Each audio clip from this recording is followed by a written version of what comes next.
Erase Me... years in the making. Yeah. I mean, our band broke up and got back together, and we never thought we would get to make a record again. So Erase Me was made like it was the end of the world for us. I mean, we didn't know if we'd ever get another chance, and now the band's healthy, everything's great, but we didn't know that we would get to keep going. So we really threw everything in the pot with that record. Yeah, Erase Me was the first record we got to really work together, and we kind of addressed it like Aaron said, that this might be the only chance we get. So let's put it all out there. This is the first record that is... Every record we've written has been very honest lyrically, but this is the most honest we've ever been, the most blunt and transparent, because when we first started writing it, we did not think we would ever make a record, let alone have an opportunity to make multiple more records. So we wrote it as if this was our last songs that anyone would ever hear in the world. So we really just put our heads together of like, what if this is the last statement we can make?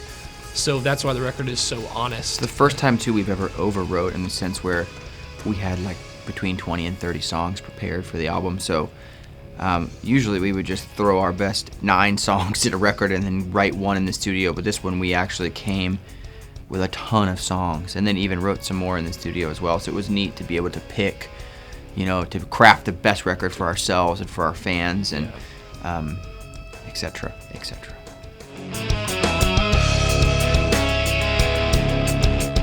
I think there was a couple songs that were hard. There's a few that... There are the B-sides. There's some B-sides to the record. That's what I was going to say. Yeah. And that was hard, but I think for us it was kind of obvious that lyrically it wasn't quite as much of a match. And one song in particular that's still a great song felt like what you would expect from Underoath. So we're like, well, that's an easy one to cut. And the other one was a very just over-the-top pop song that me and Aaron had written, thinking as like almost like an exercise. Like Another Life was a song that we wrote like, they'll never want us to use this. So it's like so over the top pop. And it was like an experiment we did when we wrote it. It's like having a chorus that's not like like a rock song. It was more like pop, and we were just kind of using elements of songs that we listened to and thought were great. So that was the hardest part for me, is I love cutting that song. I love that song in particular. But it's the Kill Your Darlings thing, not so much like that. It's more like when you're writing a record that has that many songs on it, like, the good stuff comes to the top, right? You don't have to fight as hard as you think you would. There is some of that, you're right, but it's not like... We got to do pre-production as well, so we recorded everything, and then it was pretty obvious where the record was going and what made the best sense and fit and flow to make a record feel like an album. The vibe will rise to the top, right? So it kind of creates itself as you go. Like, we actually recorded this record twice. So we demoed the whole thing out in the same studio where we made the record in. So we were able, as we were in the process, to be like, oh, that's good, or oh, that isn't good, or oh, this is, it forms its own hubris, if you will.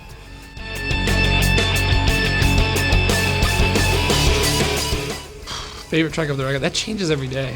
This is the first record that we've actually all liked. That we all like every song.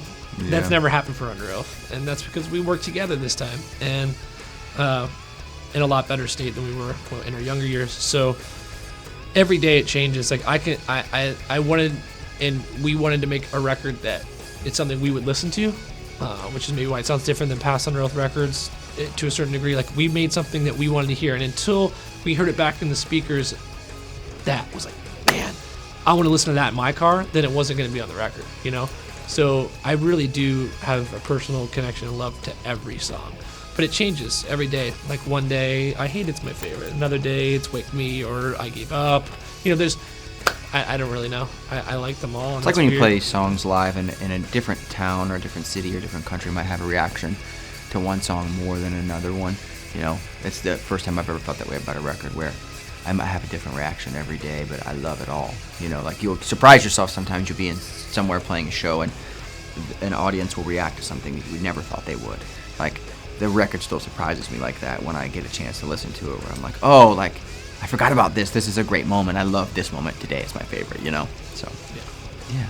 Hey guys, thanks for watching. Make sure to subscribe for more videos from your favorite artist. And while you're here, check out these other videos.